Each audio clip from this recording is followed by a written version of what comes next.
To our right, we have Mirror Beach. If you look, you can kind of see the beach that's over here. I gotta be careful. Right down there, and then to our left, we have Pirates Cove.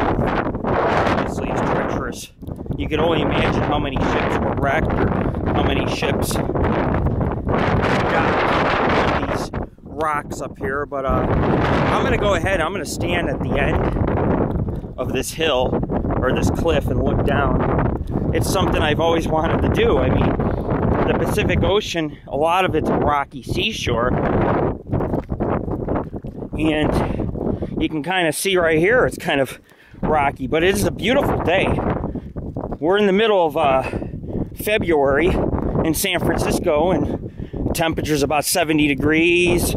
Trees are blooming. It's almost like it's spring. But this is Pirates Cove and Mirror Beach, and you can see them. The nice thing is you can see both of them from this high point that we're standing at. So I'm definitely gonna sit here and try to get a picture of myself standing on this. Kind of hard to do, but I'll do it.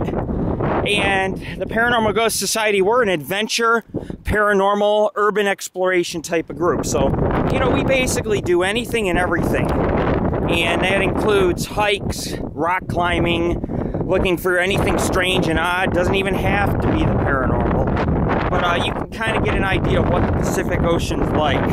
And this is a pretty good taste of it. Whoa, the winds are whipping.